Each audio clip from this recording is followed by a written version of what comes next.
Hola, Dios te bendiga. Ay, perdón, estaba, estaba apuntando para el otro lado. Dios te bendiga. Hoy traigo un tema bien interesante para todos ustedes que miran el video y también para mí. A mí me gusta mucho hablar de profecía, de las profecías bíblicas.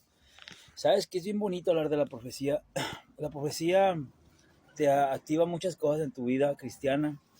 Una de las cosas bonitas que trae la profecía es que te ayuda a tener más credibilidad en Dios, te ayuda a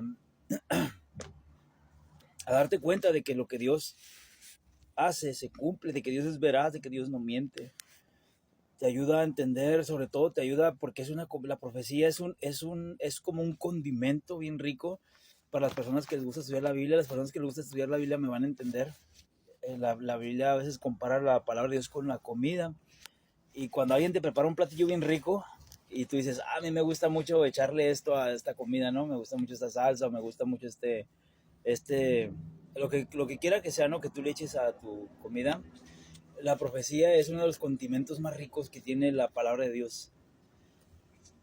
Cuando hablas de profecía, y Dios y el Espíritu de Dios te muestra las cosas proféticas, te das cuenta de que sabe bien delicioso, es algo que sabe bien rico a tu paladar espiritual, a tu hombre espiritual, a tu alma, le sabe bien rico porque te alimenta de algo que te gusta, de algo que sabes que nutre tu alma.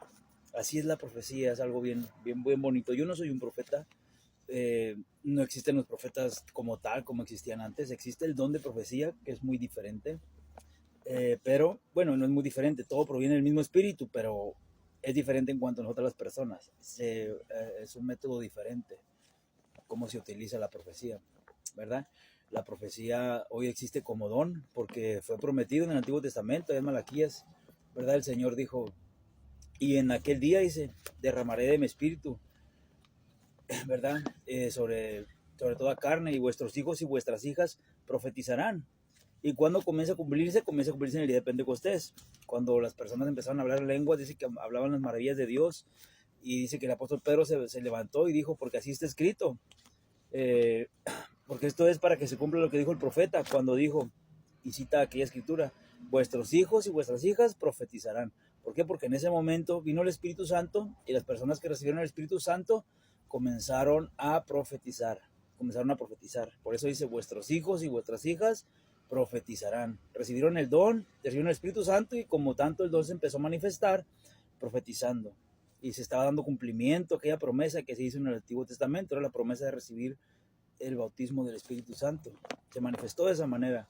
Ya después lo vemos en la iglesia de Corinto como un don, pero ya usado de manera diferente, porque ahí había un intérprete, ¿verdad? No vamos a hablar de don de lenguas, simplemente estamos hablando de profecía y es parte de lo que sucedió en Corinto, que tenía que haber un intérprete. ¿Por qué? Porque el don se siguió manifestando, pero ya no para los incrédulos, sino para los creyentes. Esa es la diferencia que hay. Entonces hay que saber distinguir con lo que pasó en Pentecostés y lo que pasó ya en la iglesia de Corinto, lo que pasaba estudiando lo que es el don de lenguas, ¿verdad?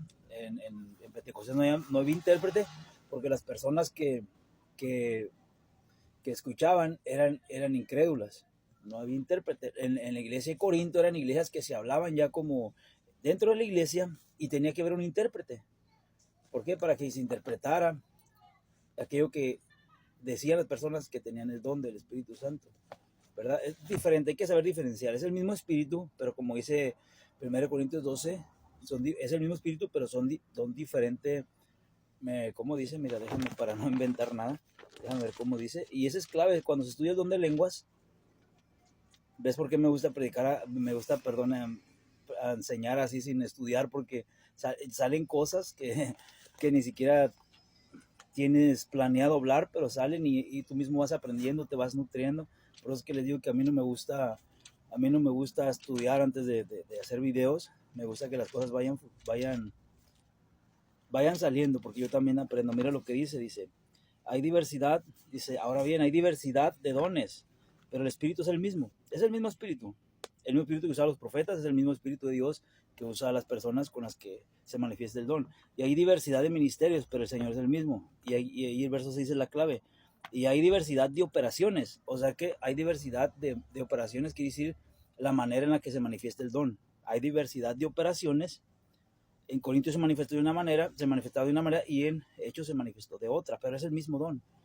Y hay diversidad de operaciones, pero Dios, que hace todas las cosas, en todos es el mismo. Y estamos hablando de 1 Corintios 12, donde se habla del don de lenguas precisamente. Más a fondo se habla en el capítulo 14, ¿verdad?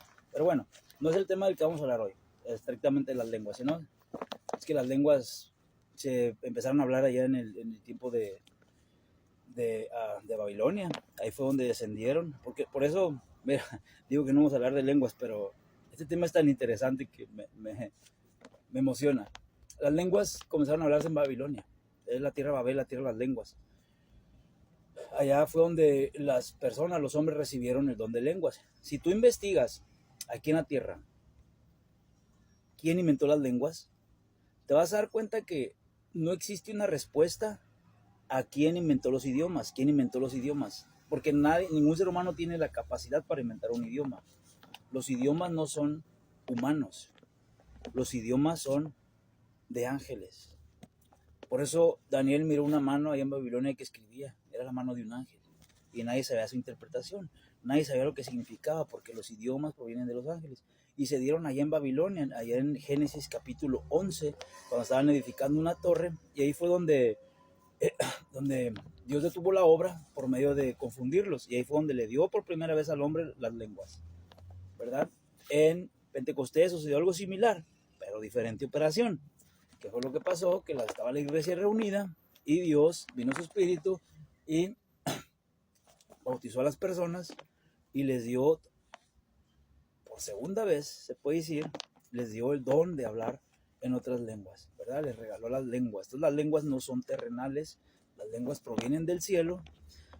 Igualmente, te digo, si tú investigas en Google, si tú investigas por algún medio, el que tú quieras investiga quién inventó los idiomas, quién inventó las lenguas, y no vas a obtener una respuesta. Yo lo he buscado, he investigado de dónde salieron las lenguas y me di cuenta de que no es que existen diversidad de lenguas. Imagínate, en África hablan unas lenguas, en Grecia, en todos los países hablan una lengua diferente, y no es posible que en cada lugar haya salido una persona a inventar un idioma.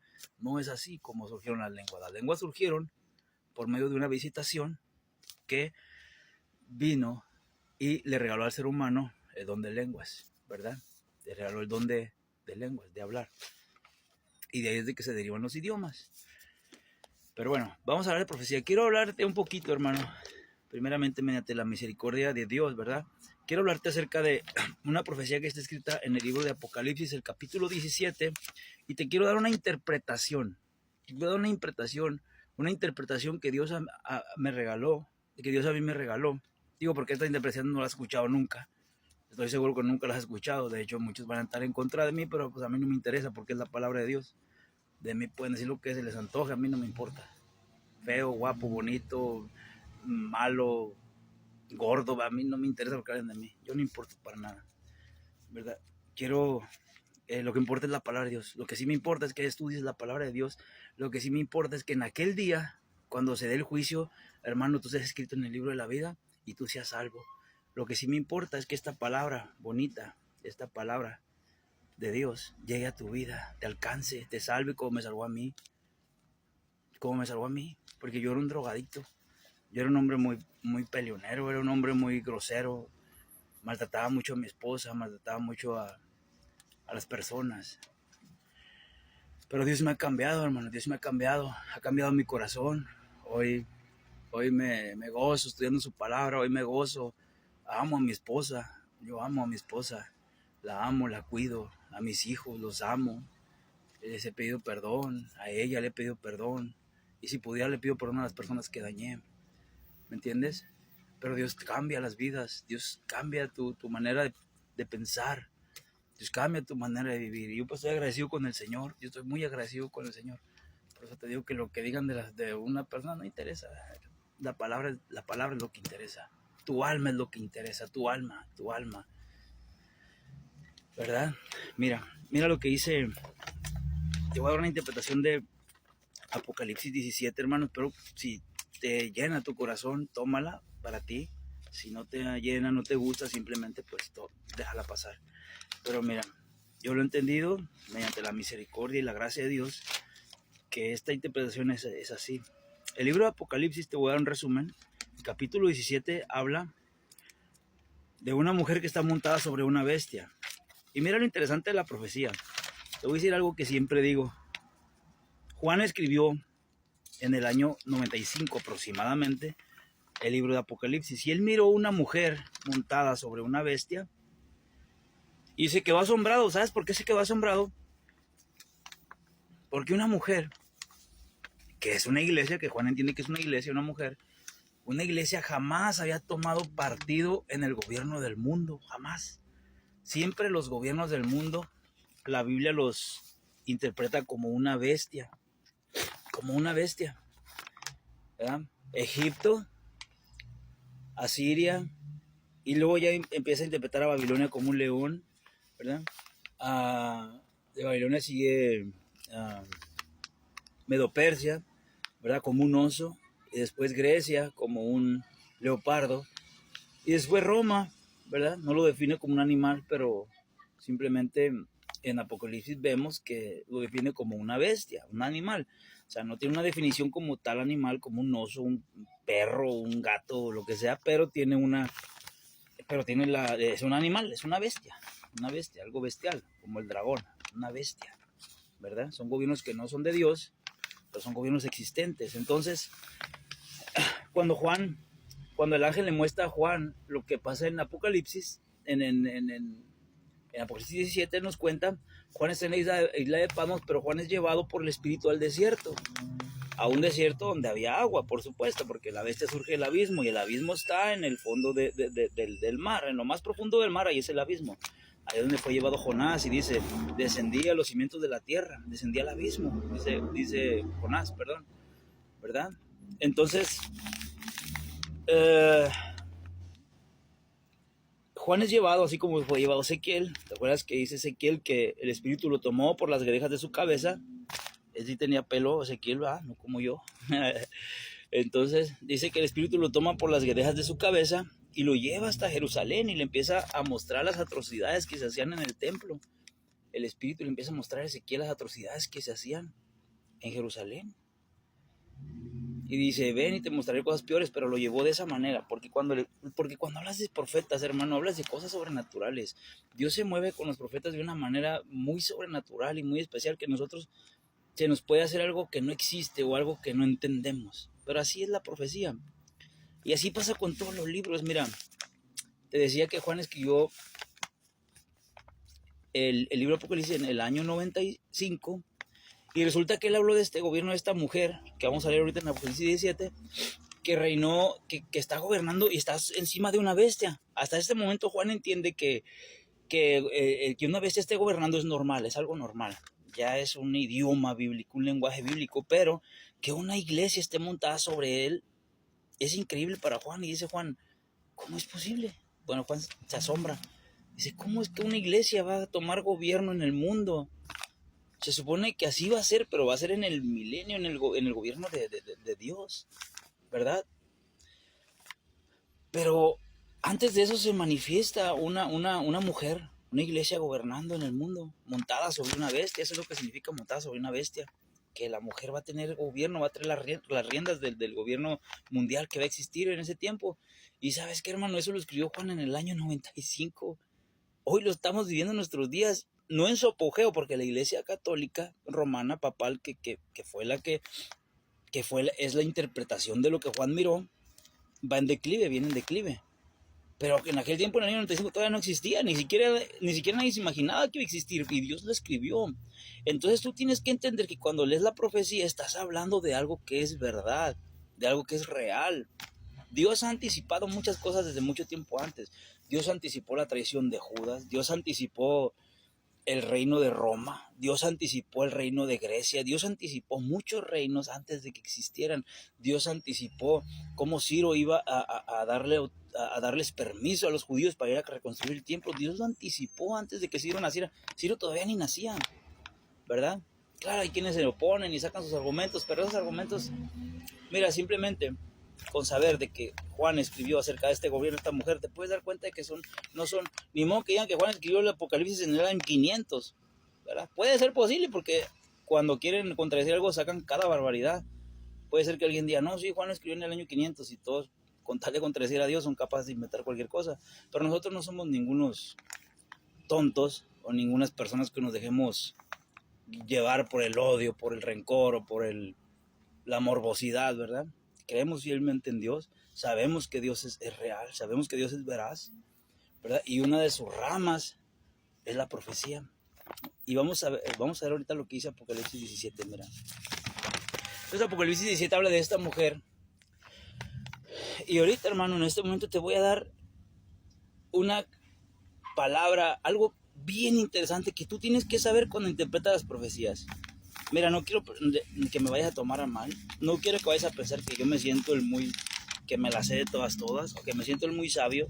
Yo siempre digo lo que soy y lo que he pasado para que la gente no piense que yo me creo mucho, que me creo que sé mucho, porque sí sé realmente, pero te digo por qué sé, porque Dios me enseña. Yo sé que sí sé de la Biblia. Yo no te voy a decir, ay, no, yo no sé de la Biblia, de una manera sabiendo dentro de mí que sí sé. No, yo sí sé de la Biblia, yo sí conozco la palabra de Dios. ¿Sabes por qué la conozco? Porque Dios ha tenido misericordia de mí. Dios ha tenido misericordia de este perro que tú ves aquí. Y perro es una expresión que frente a Dios, David también la dijo. Este perro muerto, pues yo soy igual. Yo soy un perro muerto también. Delante de Dios no somos nada. ¿Sí? Yo no soy ni teólogo, no tengo títulos, ni me creo teólogo, ni me creo que sé más que nadie. Dios me libre de yo portarme así. ¿Ves? Lo que yo sé es porque Dios ha tenido mucha misericordia de mí. Dios ha tenido mucha misericordia de mí como no te imaginas. Y estoy vivo por Él. Y por eso es que conozco de su palabra. Por eso es que sé de su palabra. Porque Él ha tenido misericordia y es su palabra de Él. Y qué bueno que Dios me permite conocer. Y quiero que tú también conozcas y quiero compartirte que conozcas de la palabra de Dios. ¿Qué? Y te voy a dar una interpretación de lo que es Apocalipsis 17. Mira, ya hablamos en un panorama. Ya vimos que hay una mujer que gobierna sobre el mundo. Ya vimos que se cumplió. Ya vimos a la Iglesia Católica que tomó gobierno en el mundo. ¿Verdad? Cómo se cumplió, cómo fue, ¿verdad? Lo que Dios dijo. Pero hay algo que te quiero decir y que te quiero compartir y que te quiero regalar para que tú puedas interpretar también las profecías bíblicas. Mira, para que una profecía bíblica, escucha bien lo que te voy a decir, porque es algo que Jesús le enseñó a sus discípulos, pero no todas las personas lo vemos de la misma manera. Jesús les dijo, como es en el cielo, es en la tierra. ¿Y eso qué significa? Significa que hay cosas que para que se cumplan en el cielo, tienen que manifestarse en la tierra. Algo celestial no se puede hacer sin que se manifieste en la tierra. Es como porque si se manifiesta en el cielo y no en la tierra, es como si Dios violara a sí mismo su ley. ¿Me entiendes? Entonces Dios, como Dios es un Dios bueno, es un Dios recto, Dios hace que suceda primero en la tierra de manera natural para que se pueda cumplir de manera celestial. Es muy difícil de explicar esto, pero voy a tratar de explicarlo de una manera que se pueda entender. Mira, por ejemplo, hay datos en la Biblia o hay señales en la tierra más bien, que se tienen que cumplir, que se han cumplido y que nos dan una señal de que es algo celestial que se está cumpliendo. Te pongo un ejemplo. Tú has visto que en Jerusalén ahorita hay un lugar puesto donde no debe de estar. Eso es algo bíblico. Los musulmanes tienen un lugar puesto ahí, una cúpula, puesto en un lugar donde no tiene que estar. ¿Y eso sabes qué significa? Eso significa la presencia del falso profeta. La Iglesia Católica Romana, la mujer de Apocalipsis 17, escucha bien, la mujer de Apocalipsis 17, su presencia, su manifestación aquí en la tierra es la Iglesia Católica Romana. Pero la Iglesia Católica Romana no es en sí la mujer de Apocalipsis 17. No es la mujer de Apocalipsis 17. La Iglesia Católica Romana es una manifestación de la presencia de esa mujer de Babilonia aquí en la tierra. Nada más es una manifestación, así como esa cúpula dorada que tienen ahí los árabes, es una manifestación de la presencia del falso profeta puesta en el lugar donde no tiene que estar, porque así lo dijo Jesús. El muro que dejaron ahí los romanos cuando no destruyeron el templo es una señal de que los judíos, porque el templo representa a los judíos, el templo es el corazón de la historia de Israel. Y como no destruyeron todo el templo, dejaron un muro. Ese muro es aquello de lo que nos habla Romanos capítulo 11. Tienes que tener Biblia en tu corazón. Nos habla de un remanente que Dios dejó. Dios no destruyó todo el remanente. Dice que Dios dejó un remanente, un grupo pequeño de personas que van a ser salvas. O sea, no los destruyó del todo, dejó un remanente. Y ese pedazo de muro que dejaron representa ese remanente. ¿Cómo lo puedes entender? Bueno, lo puedes entender cuando lees Apocalipsis 21, y Apocalipsis 21 te habla de que el muro tiene una altura de 144 codos, y 144 codos significa 144,000, y habla de personas especiales de Dios, y es como Romanos 11 lo interpreta. O sea, por eso te digo que es un poco difícil de comprender esto, ¿ves? Algo que está pasando hoy en día, mira, simplemente, algo, y te lo voy a decir, y yo no sé si me lo vas a creer, algo que está pasando hoy en día, está pasando una señal grande del milenio, hermano, te lo digo con todo mi corazón y con toda mi vida. El Señor está bien cerca, bien cerca. Hay un hombre que se llama Nayib Bukele, y ese hombre no se ha dado cuenta, te lo aseguro que no se ha dado cuenta de que él está cumpliendo con la profecía que está escrita en Apocalipsis 20. Porque la profecía de Apocalipsis 20 dice que un ángel desciende y ata al diablo, a Satanás, y lo encierra por 1000 años en el abismo. ¿Y sabes qué está haciendo Bukele? Bukele está haciendo que terrenalmente se cumpla esa profecía, o que llegue a cumplirse esa profecía. Él está haciendo en la tierra lo que tiene que pasar en la tierra para que pueda suceder lo espiritual que está escrito, lo celestial que está escrito en la palabra de Dios. ¿Me doy a entender? Bukele está encerrando a los maras. Los maras, ellos vienen a representar el grupo que ataca el terreno del Salvador. El Salvador es Jesucristo, y por eso ese territorio donde está Nayib Bukele se llama El Salvador, porque habla de Jesucristo, acerca del Salvador. Nayib Bukele viene representando a aquel ángel que desciende y ata a Satanás, y por ende a sus demonios, ¿verdad? Y los encierra en el abismo. Eso es lo que está haciendo Nayib Bukele. Nayib Bukele está cumpliendo una profecía espiritual y él no se ha dado cuenta. Estoy seguro que no se ha dado cuenta. Es un hijo de Dios. Nayib Bukele es un hijo de Dios y está haciendo un trabajo muy valiente, que solamente él es la persona escogida que Dios escogió para hacerlo. Y que Dios lo bendiga y que Dios lo guarde, ese presidente, donde quiera que esté. Que Dios lo guarde, porque él está atentando contra su vida. Está atando a esas personas que se dedican a hacer el mal, porque está aterrizando en la tierra algo que se va a cumplir en el cielo. Y Dios lo bendiga, ese presidente, donde quiera que esté. Él no sabe, como te repito, lo que está haciendo. Pero Dios ha tenido misericordia, no sé si de muchas personas. Y yo te puedo decir que Dios, por ejemplo, de mí, y me lo ha mostrado el Señor. ¿Ves? Ahora no quiero que pienses más mal de mí, ni vayas a pensar mal de mí. Yo no tengo ninguna intenciones sobre mí. Yo soy bien feliz, no me falta vestido, comida, no me falta nada. Tengo al Señor, tengo trabajo, tengo a mis hijos. Yo soy bien feliz con lo que tengo. Soy pobre, pero bien feliz. Vivo bien feliz con mi Señor. Mi Señor Jesucristo ha tenido mucha misericordia conmigo, y quiero que tú también seas feliz. Quiero que tú también vivas en su reino eterno. Quiero que tú seas feliz con tu familia y tus hijos. Que respetes a tu esposa, que la ames, que tu esposa te respete y te ame, que tus hijos te amen. Que si cometimos errores, que Dios nos ayude a enmendarlos. ¿Sí? Que nos ayude a enmendarlos y sigamos caminando adelante haciendo lo que tenemos que hacer.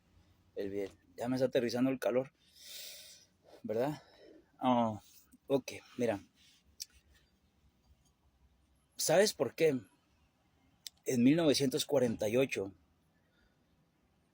se hizo una capital, se hizo a Jerusalén como un estado, el Estado de Israel. Se hizo Israel un estado, por fin, porque Israel nunca había sido un estado. Israel siempre había sido un grupo nómada y siempre habían andado en una tierra que no era de ellos. Nunca había sido un estado. legalmente. ¿Sabes por qué? Porque eso anuncia, no podía haberse manifestado la Nueva Jerusalén si Israel no formaba parte de un territorio legal aquí en la tierra. Por eso es que en 1948 se formalizó a la tierra de los hebreos como un estado, porque eso nos habla de que está cerca el advenimiento de la Nueva Jerusalén. O sea, ha habido señales en el mundo, hermano, ha habido señales que nos gritan en nuestros ojos que las cosas se están cumpliendo. ¿Me entiendes? De cada esto que yo te estoy hablando, yo te puedo dar un estudio de cada cosa, pero no me detengo tanto porque nos extenderíamos bien mucho. Por ejemplo, de Nayib Bukele, yo te puedo decir que él es el ángel de Apocalipsis 20. ¿Por qué? Porque cuando comienza la Segunda Guerra Mundial, Dios habla de otra estrella. Mira, una estrella en la Biblia representa un gobernante, ¿verdad? Nayib Bukele él viene a ser el ángel de Apocalipsis 20, o viene a aterrizar aquí en la tierra, lo que se tiene que cumplir en la tierra, para darle cumplimiento a lo de Apocalipsis 20. ¿Por qué? Porque dice que puso su sello sobre él. Y cuando tú hablas de poner un sello, está hablando de un gobernante. Los gobernantes son los que ponen sellos. ¿Te acuerdas allá en Daniel cómo el rey lo encerró en el foso de los leones y dice que puso su sello sobre él? O sea, cuando te dice que pone su sello sobre él, la Biblia dice que es un ángel, pero cuando tú lo interpretas, tienes que entender que es un gobernante porque tiene un sello. Es un gobernante, tiene un sello. ¿Me entiendes? Los ángeles están al servicio de Dios, pero como tiene un sello, entonces es un gobernante. Lo tienes que entender cuando lees el libro de Daniel. Es un gobernante, o sea, cuando lo haces aquí en la tierra, es un gobernante. Y ese gobernante viene a hacer aquí en la tierra allí. Porque son cosas que tienes que encontrar unas con otras para poderles dar una claridad más grande de revelación, de entendimiento, ¿verdad? Mira, entonces, vamos a volver a Apocalipsis 17. Ya te dije esto, que tú mastícalo, medítalo, observa el mundo, hermano, observa el mundo, las cosas que están pasando, las señales. El Señor les reclamó eso a los fariseos, les dijo: ustedes, fariseos, religiosos, estudiosos, cuando hay arreboles en el cielo, dicen: va a haber tempestad, va a llover, porque está nublado. Cuando no, porque le pidieron señal del cielo, ¿verdad? El Señor les dijo: hipócritas, cuando hay señal, cuando ven, voltean para el cielo. Cuando ven esto, dicen que va a llover, y cuando no hay, dicen que no va a llover. ¿Cómo es posible que puedan interpretar las señales del cielo? Dice, y no sean capaces de interpretar lo que está pasando en este tiempo. Porque la vida te arroja señales, hermano. La vida, lo que pasa a tu alrededor. Ve las noticias, te arrojan señales de lo que está pasando. Por eso es que yo sé que la cúpula dorada significa la presencia del falso profeta. El evangelio, el Corán es un falso. Es todo lo que dice el evangelio, pero todo convertido diabólicamente. Hablan de un profeta que va a venir, hablan de uno que ascendió al cielo, hablan de uno que está en el lugar de Dios. Todo es la Biblia, pero toda vestida de luz, así, ¿entiendes? Hay muchas cosas que copian, entonces, pero no es el tema. Entonces, ¿cómo yo sé que el muro representa eso? Porque lees Romanos 11 y lo entiendes. ¿Cómo yo sé que en este tiempo hay presencia de esto, de aliens, por ejemplo? Es bien fácil darte cuenta, hermano. Mira, ayer estaba viendo un documental acerca del Área 51. Hermano, el Área 51 surgió después de la Segunda Guerra Mundial. Y después de la Segunda Guerra Mundial fue que en Apocalipsis capítulo 9 se dice que salen seres del abismo. Ahí tengo un estudio sobre el abismo, no sé si ya lo miraste, te recomiendo, míralo. Se llama El Abismo, y todo lo que sale del abismo sale para traer guerra al mundo. El diablo sale del abismo y sale a engañar a las naciones de Gog y Magog a fin de llevarlos a la guerra. Los seres de Apocalipsis 9, cae una estrella del cielo a la tierra, abre el pozo del abismo, y los seres que salen del abismo llevan a la gente a la guerra. ¿Cuál guerra? La Primera y la Segunda Guerra Mundial, ¿verdad? La bestia de la que vamos a hablar ahorita sale del abismo, y es porque va a la perdición. ¿A dónde va? La guerra. ¿Y hacia dónde va el mundo? A la guerra, porque vivimos en el tiempo de esa bestia de la que vamos a hablar ahorita un poco. ¿Ves? Todo se relaciona, hermano, y por eso es que yo estoy interesado en hacer estos videos, para que tú los mires y te des cuenta de que Dios es real. Va a haber un juicio, hermano, va a haber un juicio, el juicio del gran trono blanco, donde van a ser juzgadas tus obras. Y tienes que creer en el Señor Jesucristo si quieres ser salvo. Tienes que acercarte a Dios. Aparte, yo no sé por qué somos tan tontos, hermano, que no nos acercamos a Dios. Nos conviene en esta vida acercarnos a Dios porque es nuestro Padre, es nuestro Creador. Él es el que nos diseñó. ¿Por qué no nos acercamos a nuestro Creador? Nos conviene esta vida y aparte nos conviene porque nos va a dar vida eterna. ¿No somos tontos?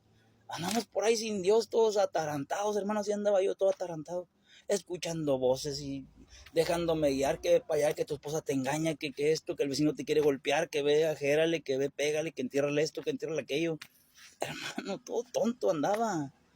No me acercaba a mi Creador. Me acerqué a mi Creador, hermano. Le pedí perdón. Y ha cambiado mi vida. Porque me acerqué a mi Creador. ¿Tú por qué no te acercas a tu Creador? Tienes un Creador. Alguien te diseñó. Alguien diseñó tus ojos. ¿Sabes que no hay nadie en el mundo que pueda diseñar unos ojos? Olvídate del Big Bang, olvídate de esas tarugadas. Eso es una tontería eso. Tienes un Creador. Alguien que tiene el poder para diseñarte. Alguien que dio un puñito de semen. Lo agarras en una bolsita. Ahí está un ser humano. Ahí están unos ojitos, una nariz, unos dientes, una boca. Tienes un Creador. Tienes un Creador. Alguien que se preocupa por ti. Alguien que te dio un valor. Vino al mundo, se hizo hombre, derramó su sangre y te dio el valor más grande que te pueda dar cualquier persona. ¿Sí? Porque para mí soy un ser humano. Para mí cualquiera puede valer un peso o nada. Yo como ser humano. Pero para Dios no. Dios es bueno. Para Él vales mucho. Él dio su sangre por ti, dio su vida. ¿Cuánto vales? ¿Crees que no vales? Vales mucho. Vales mucho. ¿Quién te lo dice? El Creador. El Creador. No yo. El Creador. El escritor de esta palabra que está aquí te dio un valor que tú a veces ni siquiera te das. ¿Sí? Acércate a tu Creador. Él te va a defender. No le tengas miedo a los demonios, a los espíritus, a las brujerías. Eso no sirve para nada delante de Dios. Es basura, no sirve para nada. ¿Sí? No le tengas miedo. No le tengas miedo a nada. Yo no tengo miedo de hablar de todos esos seres espirituales. Después, si Dios mediante, voy a hacer un estudio que hable sobre los 3 tipos de enemigos espirituales que tenemos. Porque tenemos 3 tipos de enemigos espirituales los seres humanos. Los diablos que se velaron ahí en el cielo. Los ángeles que pecaron contra las mujeres aquí en la tierra. Y sus hijos los gigantes que fueron muertos. Pero sus espíritus quedaron como espíritus inmundos. Y son los que atormentan a los seres humanos. Por eso ves gente hablando. No van hablando solos. No, créeme que no van hablando solos. Las personas que tú ves en la calle que van tirando golpes y van hablando. Hay un demonio que le está diciendo, no, este estaba bien pesado para los golpes. No, si vieras cómo este vato le pegó a 2, 3. Y ahí va el loquito, dirías tú. Ahí va tirando golpes porque los está escuchando. Tenemos enemigos espirituales. Tenemos 3 fuertes enemigos espirituales. ¿Sí?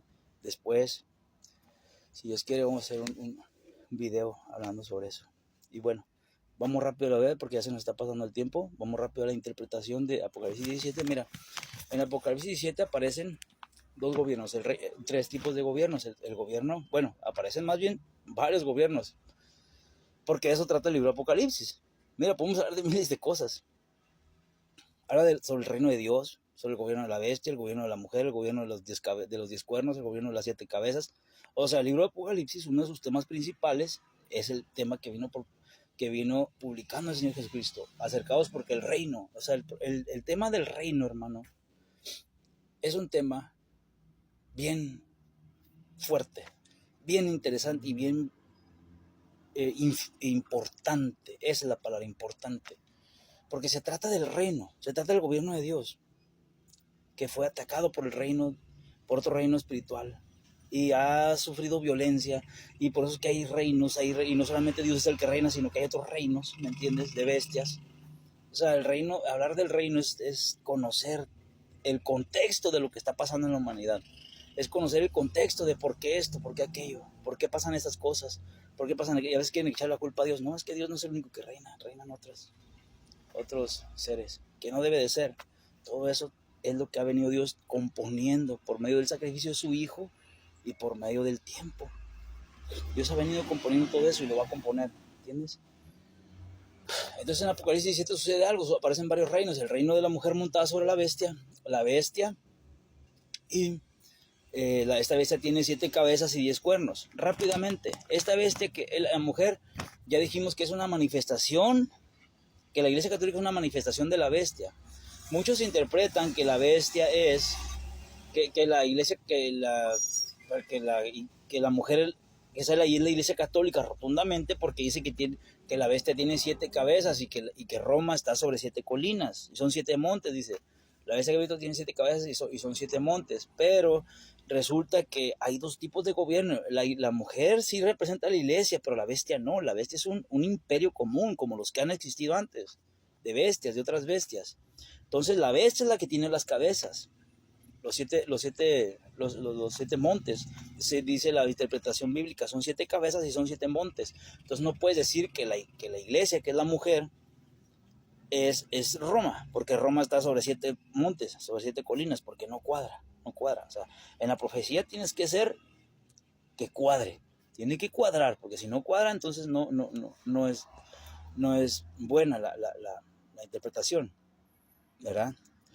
Esta mujer, la Iglesia Católica es una manifestación de Babilonia, de la iglesia, de esa mujer que nació. ¿Dónde nació? ¿Dónde nació esa mujer? Esa mujer nació ahí en Babel, ¿verdad? Aquellos hombres que quisieron hacer una torre que llegara hasta el cielo para hacer como un centro, como el centro de todo el gobierno del mundo, y de ahí esparcirse y tener un lugar central.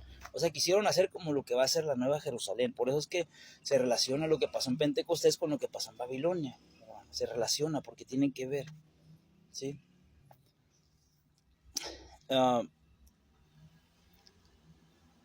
Entonces, ¿qué sucede? Esa mujer nació allá en Babel, ¿verdad? ¿Cómo se llama este hombre? El que era vigoroso cazador, Nimrod, ¿verdad? Él fue el que indujo a las personas que ahí nace, y ha tenido parte en todos los gobiernos del mundo, con el pueblo de Dios, porque todo referente al pueblo de Dios. Egipto tuvo que ver con los hebreos, Asiria tuvo que ver con los hebreos, ¿verdad? Con el tiempo de los reyes, de los profetas de Eliseo, Elías, ¿verdad? Acab, todos ellos, Ezequías. Egipto, pues Egipto los tuvo como esclavos, ¿verdad? Después Babilonia tuvo que ver con el pueblo de Dios, ¿verdad? Medo-Persia tuvo que ver con Ciro cuando mandó reconstruir el templo. Grecia tuvo que ver también con los hebreos, ¿verdad? Cuando tuvo interés en la Septuaginta, cuando escribió la Septuaginta, Grecia, ¿verdad? Y Roma, en el tiempo de Jesucristo, tuvo que ver más que nada Roma con el pueblo de Dios. Y así, hoy que la última potencia mundial, que es Estados Unidos, también tiene que ver con los hebreos. Aún Dios siendo fiel a su palabra. ¿Entiende, hermano? Voy a detener el video, hermano, porque ya se me va a cortar. Y voy a hacer un segundo video para meterme en lo que es la interpretación de Apocalipsis 17, porque quiero hablar acerca de esta bestia, que sepas qué significan sus 7 cabezas, qué significa la bestia, que era porque existía, dice era porque existía, no es porque no es en el tiempo que Juan escribió, y será. Es una bestia que existió en el tiempo pasado, pero que se va a levantar en el tiempo futuro, y esto es algo realmente muy importante y ocupa tiempo. Entonces, como ya transcurrieron 38 minutos del video, ahorita me acaba de salir el teléfono que me lo va a cortar. Voy a tener que hacer una segunda parte, hermano. ¿Sí? Dios te bendiga, hermano. Espero que busques la segunda parte, y que Dios te bendiga grandemente. Dios te bendiga. Te dé un corazón de hambre para estudiar su palabra. Dios te bendiga, hermano.